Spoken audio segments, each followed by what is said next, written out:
Just saying, okay? So give you, say, 75% of that number, then you minus your mortgage, that's your credit line. They normally charge $1,000 or less a year to have it, and they'll charge you a higher interest rate than what you're used to. My credit lines today are sitting like at 9.5. Yeah, I just got one that was 8. Yeah, so that money's gonna sit there. What will happen if you use that money, which I'd love to use that money, but if you use it, then normally you're just paying interest back on that. Okay. Okay? So here's the big thing I want to tell everybody here is as you build your companies out, it's very important not to commingle. Good luck in the beginning, but here's where I'm going. Angie's going to pull a credit line from a personal house to go buy a property in her investment property company, let's say, her investment company. Well, when she pulls the money out of her personal house, that's money she's already paid taxes on. And now she's investing tax-free money back into a company, which when that company has profits, have to pay tax on it.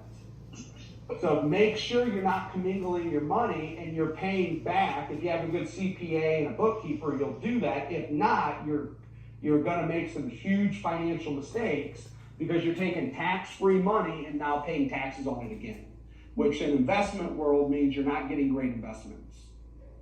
Okay. So just watch that. That's a pro tip. So. Okay, you guys ready to see some numbers? Yeah. Numbers? Okay.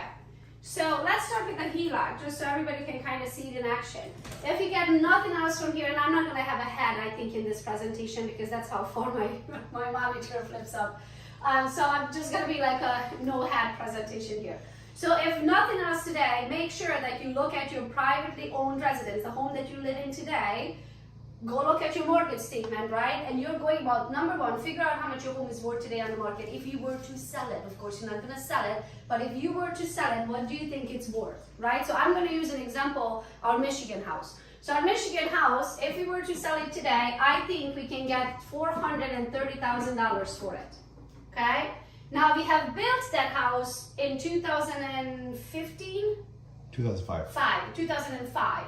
So in 2005, we had a $200,000 loan on it, new construction. We did have a couple credit card situation. We refinanced a couple of times, yada, yada.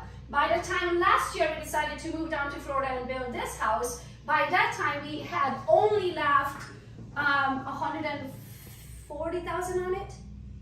I think $140,000, right? So it's worth $430,000. We owe $140,000 on it. What's that, 290? What's the math? Somebody 430 minus 100 is 330 minus 40 is 290. Yes, woo, I did it, good job. So sad, we have $290,000 what it's called equity. Do I have access to that money? Not unless I do a HELOC, right? So you literally sitting this money in your account, what your home is worth today versus what you owe on it, that's your equity. Close. You need to access that equity in order to have access to that money. That's what today is called a HELOC, a home equity line of credit. Okay, so you get credit against your own value. Now, since that is not a mortgage kind of, right, it's a credit card, so it's against your own, something that you personally own, they are usually at a higher rate. So ours is the same, is 9.5%. So you're going to get it at a higher rate. Depending who your lender is, they're going to tell you if they're going to give you 80% of this, 70% of this, 90% of this, but you're usually not going to get 100% of your equity because that's risky to the lender, right? So let's say they're going to give you 80% of your money. So how much is that? Who can tell me what's... 344 go on 430. So they're going to take your 430, the appraisal, and they're going to give you 80%, which is 344. Yep. And then they're going to minus your mortgage, Yep. 140. So you are at $204,000? Yep. So you can access $204,000 of your money. Now here's the catchy part, the best part, you don't need to use it. You just get a HELOC and you wait until that perfect opportunity comes, but when that opportunity comes, you have cash. Or close to it, closest thing to cash, right? You have access to that. You only start paying this 9.5% when you actually use it, right? And I actually fought my lender on it on the previous property because they wanted me to take the money out to fund the property before inspection. I'm like, oh, hold on a minute. If this was a regular closing, you wouldn't want me to have the money you needed at closing. I'm not gonna take that money because what if this deal falls apart? This deal can fall apart at inspection, at appraisal, at a negotiation, the seller can change their mind for whatever reason. I'm gonna access that money if and when we close. So fight for that, because your lender's gonna want you to take it out and you're gonna say, no, thank you, because I don't feel like paying 9.5% for the next 3 months. Because if this deal falls apart and I'm not gonna find the next deal, then what? Then I'm paying 9.5% for a big fat nothing. I mean, yes, you can put the money back, but why to go through all that, right? So we're not gonna deal with that. You access your money if and when you need it. So now, let's say we're buying this property. So I have access to $204,000, right? Do I need it? No, I don't need it all, but if in case I need it, it's there. Like as Austin said, if you have monthly mortgage payments to make, if somebody skips their payments, I have access to that, so I don't have to worry about where that money is going to come from. So the next thing is the property that we are buying is $236,000, and it's in, let me clean this off. Keep your 204 on there, go somewhere, and we'll come back to that. Yes. So keep that 204. So the bank, we have in the bank, right? We have $204,000 to work with, okay? Now, the property we are buying, it's $236,000. It's in Greenville, South Carolina. Why in Greenville, South Carolina? Because the numbers make sense. It's a brand new construction. Everything in there is included besides the washer, dryer, and the fridge. And they have 8-year warranty on all of that. So I need to replace the roof. I don't need new windows. I don't need new appliances. Everything is brand new. Builder's warranty for 2 years, manufacturer's warranty for 8. Okay? So now, but here's another catch. The builder is so nice and they're giving us $2,000 for closing credits. And then they're giving us $10,000. I don't know why, they're just giving it to us. We can do whatever we want with it. So now let's break this one down. This $10,000, we could use it to reduce the price, right? So we could reduce the price. Boo. We're not gonna do that because we're gonna reduce the what? The rate. That's what Gamma was talking about today, because the rate is what's really gonna save you money. Right? I can take 10,000 off now, or I can take 2% off for next year, 1% off for the year after that, and 1% off the year after that. Over the time of the loan, I'm going to save more money than saving it coming it up front. So we're gonna do it to reduce the rate. And correct me anytime if I am wrong here, Austin. So out of the 236, I have $12,000 of their money to work with. We did the math, and our mortgage, taxes, insurance, not including homeowners association. So taxes, insurance, and the mortgage payment will come out at $1,300 a month. $1,300 and let's say $60 a month, something like that. Now they do have an additional $150 for homeowners association. Here's the beauty of this. I'm not looking at that as cost to me because I'm going to put that cost onto the renter. The HOA, so the HOA that they're charging $150 for, it actually has trash and cable in it. So there's no reason for me to pay while somebody else is using it. So I'm going to put that $150 cost onto the renter, right? So now they're $1,360 in plus the down payment, right? So we are bringing 25% to the table. We forgot to talk about that. So minus 25% equals how much? 59,000. 59,000. Yeah. So we can do it 2 ways. This time we have the cash, so I'm not going to use it against the HELOC. That's why I didn't calculate it into the mortgage payment, right? But if you have to use cash out of your HELOC, out of the $204,000, that's again a loan. So you're going to have a mortgage, you're going to have taxes, you're going to have insurance, you're going to have homeowners association, and if you have a HELOC, you have 9.5% on that HELOC that you're going to have to pay back. So if you're taking out that $59,000 out of your HELOC, just calculate you're going to have an extra payment on that 9.5%. Now I don't know what that comes out to because I didn't have to calculate it this time. Any idea maybe? What would it be monthly? This is where we need Gamma here. So if we take, let's say, 59,000 times 9.5%, that's yearly $5,600 divided by 12, and I don't know if this is how they calculate it. 467. 467. So 467, okay? So I have a 13 $100 mortgage, insurance, and tax payment, right? Then I have the $150, which you're not going to count because it's going to go back on the renter. And then I have a $467 for the HELOC. We're missing one expense in there. Which one is? Property management. Oh, yeah, so so that is a 0.8%. So I thought I got a deal, but maybe I want to pay more. So we got an 8%, sorry, not 0.8, we got an 8% property management. So here's what it comes out to. But the 8% is calculated of the rent price, not of what I owe on it, okay? So let's take it over. So let's calculate this one super quick. 1,360 plus 467 is how much? 1827. Am I correct? 467 plus 1360, 1827. Oh, I'm faster than a calculator. So 1827 is what this property is costing me. I can rent it for $1,900 easy. 1,900 plus the 150 for the homeowners association. So 1,900 covers this one, but they're going to calculate the 8% of the 1,900. What's that? 150 bucks? 8% off of 1,900. 150 bucks ish. 150. Faster than a calculator. Okay, so 150 it's gonna cost me, right? So I'm not really making. So if it's costing me if I can collect $1,900, but it's costing me 1825 plus 150 is what? 1977. Yeah. So this property with this math, it's costing me $1977 to make $1,900. So I'm negative $77 a month. Even with the negative, I'm not going to be negative and I show you how. But even with the negative of $77, I'm like, it's so worth it. It's a brand new property. I believe it's going to go up in value. I can skip a couple Starbucks a week if I have to eat that $77 a month, right? Somebody else is paying my mortgage. The property is going up in value. I can use this price, the $236, against my taxable income. So I pay less in taxes this year and I grow my wealth. Is it worth it for $77 a month? All day. All day.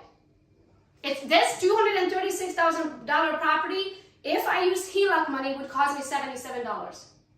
No money out of her pocket to own $236,000 of real estate that she's never seen, that she's not managing, that she's going to depreciate over 7 years. That's far greater than $77.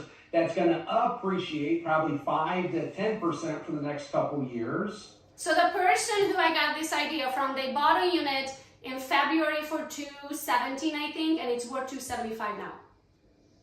It went up $60,000. Yeah, I pay $77 a year, a month to make 70 grand. Would you do it? So what is that? 77 times 12? Just for the sake of math, times 12, 920. Would you pay $924 to make 60 grand? Now, in reality, it could cost you a couple more dollars than that, and here's why. You have a vacancy rate. The house isn't always occupied. Yeah. You know, on average, old numbers told you 11 out of 12 months are occupied. That's old numbers. So you have to you have to eat that monthly payment until your next renter comes in. You have to clean it, replace the carpet, whatever happens, right? So this is all speculations with the bestest intentions, right? These are the best possible numbers. Also, the market can crash. You can also not rent it for 3 months if you bought it in an area where suddenly Amazon just closed their doors and everybody's moving, right? So you do have to do a little market research. Now, in my case, we are using cash to put down on this one, not HELOC. So this 467 is out of the equation. So literally it's costing us $1,360 to make $1,900. So as a friend, let's call me a friend to you right now. Oh yes, you are. Okay. I was trying to think what lens do I want to ask you this question. So as a friend, well, I should ask, why are you not then, if it's buying the whole street?